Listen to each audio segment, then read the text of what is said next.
Hi everyone, you are most welcome to my channel Legal Inc. And today we are going to discuss sources of law. And this is one of the easiest topic in jurisprudence. लेकिन इसमें से 5 to 10 marks का question ज़रूर आता है. कई बार short note में पूछ लेते हैं और कई बार प्रॉपर क्वेश्चन 10 मार्क्स में पूछ लेते हैं. और ये टॉपिक इसलिए भी इम्पॉर्टेंट है क्योंकि एक तो जनरली भी आपको पता होना चाहिए कि लॉ ओरिजिनेट कहाँ से हुआ. दूसरा, सोर्सेज ऑफ लॉ का क्वेश्चन हर एंट्रेंस एग्ज़ाम्स में ज़रूर निकल कर आता है, चाहे फिर वो एलएलबी का एंट्रेंस एग्ज़ाम हो या एलएलएम का एंट्रेंस एग्ज़ाम हो. इस टॉपिक से एक एमसीक्यू ज़रूर आ जाता है और इससे रिलेटेड एमसीक्यू थोड़ा सा ट्विस्ट करके पूछ लेते हैं. इसीलिए ज़रूरी है कि आप ये टॉपिक अभी से अच्छे से प्रिपेयर करके चले ताकि आगे आपको ऐसे छोटे टॉपिक्स को टाइम देना ना पड़े. So what is the meaning of sources of law? Sources of law means the source from where the binding rules of human conduct originate.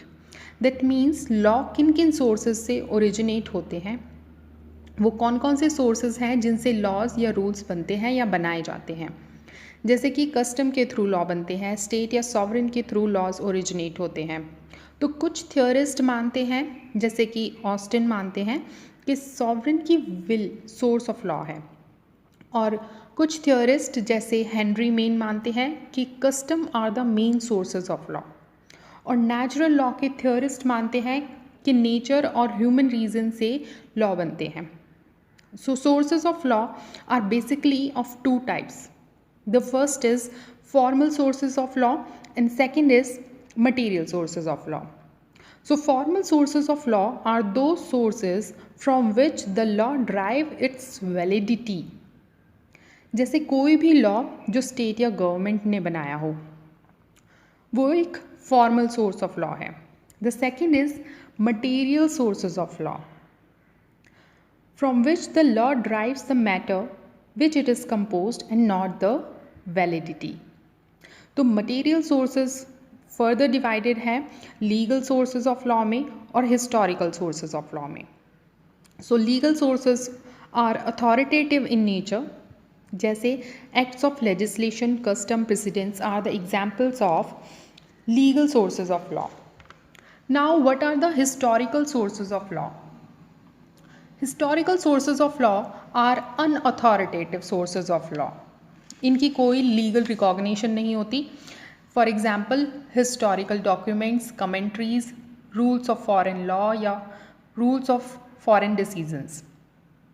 अब आप खुद ही सोचें कि पार्लियामेंट का बनाया लॉ ज़्यादा अथॉरिटेटिव होगा या किसी जज की दी हुई किसी केस में कोई स्टेटमेंट ज़्यादा अथॉरिटेटिव होगी? ऑब्वियस है एक्ट ऑफ पार्लियामेंट ज़्यादा अथॉरिटेटिव होगा, जबकि दोनों मटेरियल सोर्सेज ऑफ लॉ हैं. लाइकवाइज इंडिया में इंडियन सुप्रीम कोर्ट का डिसीज़न ज़्यादा अथॉरिटेटिव होगा. यूएसए का सुप्रीम कोर्ट का डिसीज़न उतना अथॉरिटेटिव नहीं है. इसके बाद आते हैं हम इस वीडियो के एक्चुअल टॉपिक पर. तो basically 3 major sources of law हैं. First is customs, second is judicial precedents and third is legislation. इन तीनों को हमें अच्छे से समझना है और इस तरीके से समझना है कि दोबारा ये टॉपिक कभी लाइफ में खोल कर देखना ना पड़े. तो इसमें से जो ज़्यादा इम्पॉर्टेंट है वो कस्टम और जुडिशियल प्रेसिडेंट ज़्यादा इम्पॉर्टेंट है. ज़्यादातर क्वेश्चन हमारा या तो कस्टम्स पर आता है या फिर जुडिशियल प्रेसिडेंट्स पर आता है. कभी कभार ऐसा होता है कि लेजिस्लेशन में से एक शॉर्ट नोट पूछ लें.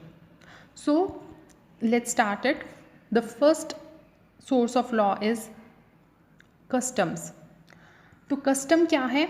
Custom are those long practices or unwritten rules which have acquired binding or obligatory character. ऐसे रीति रिवाज जिन्हें लोग लंबे समय से फॉलो या प्रैक्टिस करते आ रहे हों और एक ऑब्लिगेटरी कैरेक्टर के वो रूल्स बन गए हों. दैट मीन्स लोग उन रीति रिवाजों से बंधे हों, सभी उनको सही मानकर फॉलो करते हों और ये रूल्स पब्लिक ने सोसाइटी के बेनिफिट के लिए बनाए हों. तो ऐसे सभी रूल्स जो पब्लिक ओपिनियन से पब्लिक बेनिफिट के लिए बने हों और पब्लिक के थ्रू प्रैक्टिस या फॉलो किए जाते हों, उन्हें हम कस्टम कहते हैं. तो पहले जब गवर्नमेंट नहीं थी ह्यूमन कंडक्ट को रेगुलेट करने के लिए कस्टम ही बनाए गए थे। और कस्टम होने के लिए क्या ज़रूरी है? दो चीज़ें ज़रूरी हैं। The first is public opinion and the second is long practice. ये दोनों चीज़ें ज़रूरी हैं। Now customs are also divided into two categories, customs without sanction and customs with sanctions. So custom with sanction, जो customs बाइंडिंग इन नेचर हो और जिन्हें state law बनाकर एनफोर्स करती हो, वो कस्टम विद सैंक्शन होते हैं। और कस्टम विदाउट सैंक्शन मीन्स जो कस्टम्स ऑब्लिगेटरी ना हो, जिन्हें फॉलो करना ज़रूरी ना हो।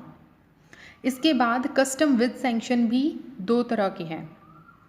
First is legal custom and second is conventional custom. Legal custom जो स्टेट के थ्रू रिकॉग्नाइज हो और जिन कस्टम्स को कोर्ट एनफोर्स करता है। इसमें भी कुछ कस्टम जनरल होते हैं और कुछ लोकल कस्टम होते हैं। तो जनरल कस्टम्स जो पूरी कंट्री में प्रिवेल करते हो और लोकल कस्टम्स जो कंट्री के किसी पर्टिकुलर एरिया, पर्टिकुलर रीजन में ही एप्लीकेबल हो। इसके बाद है कन्वेंशनल कस्टम्स। कन्वेंशनल कस्टम्स वो कस्टम्स होते हैं जो दो पार्टीज़ पर एप्लीकेबल हो, जैसे कि ट्रेड कस्टम्स हैं। जो पार्टीज़ आपस में ट्रेड करने का कॉन्ट्रैक्ट करेंगी तो उन पर कन्वेंशनल कस्टम्स एप्लीकेबल होगा। सपोज़ डायमंड के बिजनेस में ये कस्टम है कि जो पेमेंट है ऑर्डर की वो इंस्टॉलमेंट में दी जाएगी। तो डायमंड बिजनेस करने वाले सभी लोग पेमेंट इंस्टॉलमेंट में करेंगे और ये उनके बीच का एक तरीके से एग्रीमेंट है या एक तरीके से एक कस्टम है जो सभी डायमंड बिजनेसमैन्स फॉलो करेंगे। Now let's come to the essentials of a valid custom. Most of the time इसमें क्वेश्चन यही आता है कि define custom and what are the essentials of a valid customs. तो एसेंशियल्स आपको ज़रूर याद रखनी है और ये 6 कंडीशंस हैं जो आपको टिप्स पर होनी चाहिए। तो कोई भी कस्टम ऐसे ही सोर्स ऑफ लॉ नहीं कहलाता। कोर्ट हर कस्टम को लॉ मानकर एनफोर्स नहीं करती। जो कस्टम इन 6 कंडीशंस को कवर करता है, कोर्ट सिर्फ उसे ही एज अ लॉ एनफोर्स करती है। So our first condition of a valid custom is antiquity.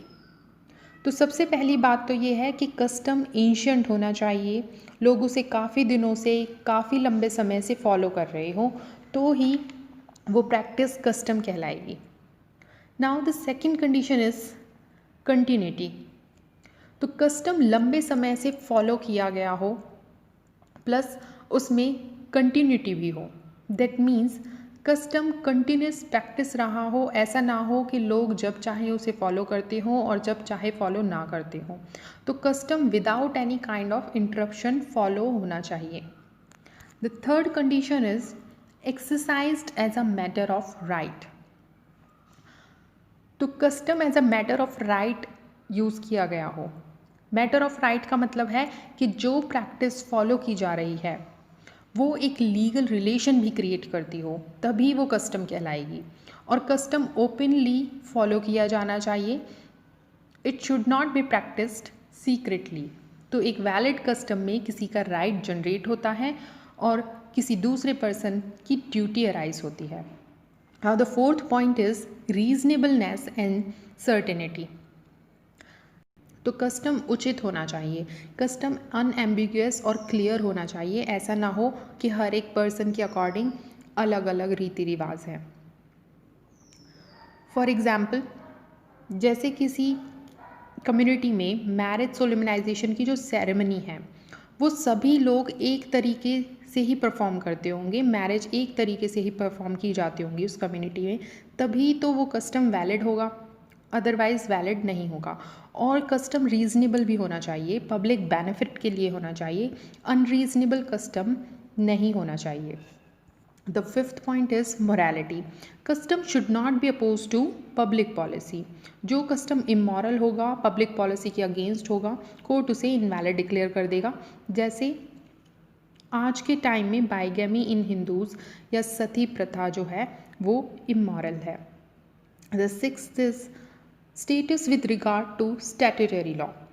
Means अगर कोई कस्टम स्टैट्यूटरी लॉ के अगेंस्ट है तो भी कोर्ट उसे as a valid custom enforce नहीं करेगा। जैसे कि चाइल्ड मैरिजेस चाइल्ड मैरिज को गवर्नमेंट ने ऑफेंस बना दिया है। तो अब कोई भी 18 साल से कम उम्र की बच्चों की मैरिज नहीं करा सकता। तो कस्टम स्टैट्यूटरी लॉज को वायलेट ना करता हो, ये भी एक ज़रूरी कंडीशन है, और ऐसा कोई भी कस्टम जो स्टेट लॉज के अगेंस्ट हो वो वैलिड नहीं होगा। So this is all about custom as a source of law.